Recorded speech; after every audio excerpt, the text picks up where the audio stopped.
Yeah. Mm-hmm.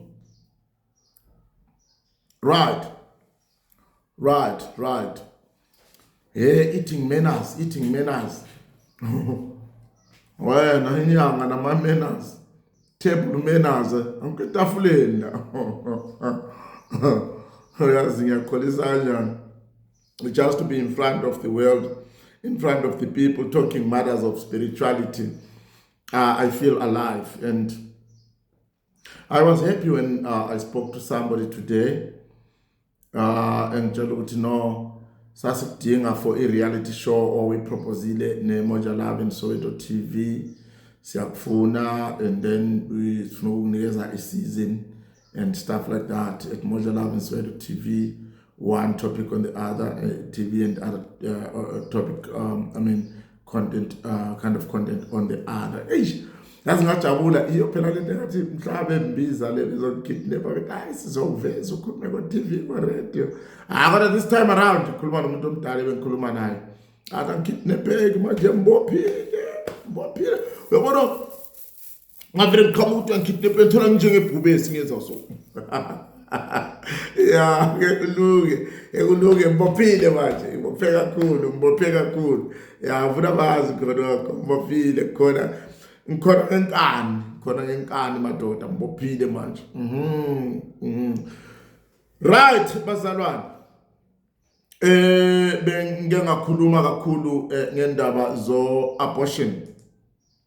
Ngazokhuluma futhi ngendaba zo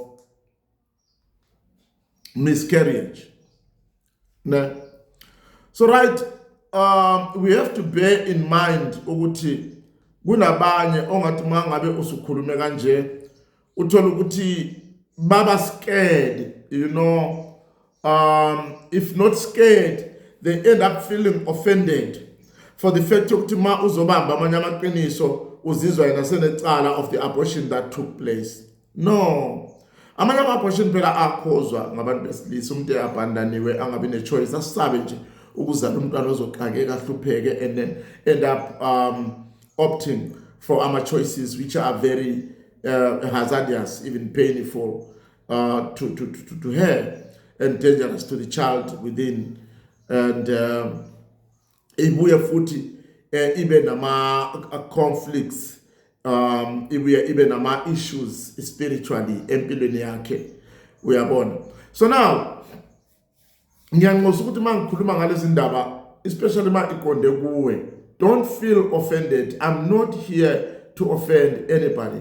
I'm here as umkhulu ngifundisa abantu babe nolwazi ngokungase kudingeke kwenziwe if lezo zinto zenzeka okwenzeke zenzeka. Right, carrying on. Uyabona lento lena abortion inzima kakhulu. Ngoba into fanele siyazi ukuthi umntwana noma ezalwa ungumntwana inyama, umoya ngumoya nje olingana nawo wonke umuntu, and then ukuzalwa is natural. So spiritually umoya uzobe ufuna ukuzalwa njengayo wonke umntwana, uphile ukhule bese umzimba lwana udlule or ufe in a natural way of death.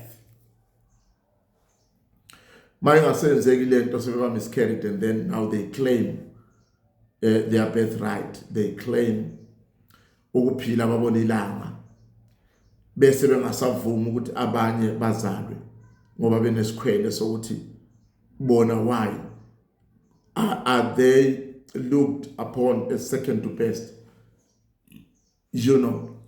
ngalokho ngiyanxusa ukukhuthaza kakhulu kubantu abanemimoya enjalo ukuthi sondelani sinisize.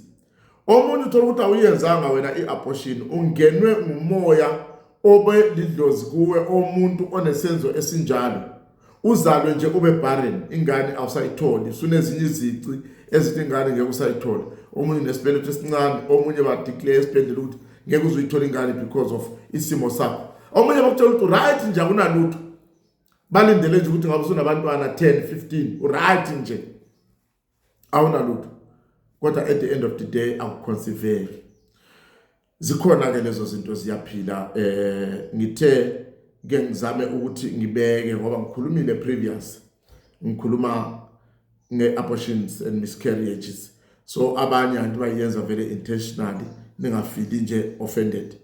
Angikhethi bantu mangabe kuthiwa nginifundisa ngalento noma nginisiza ngayo.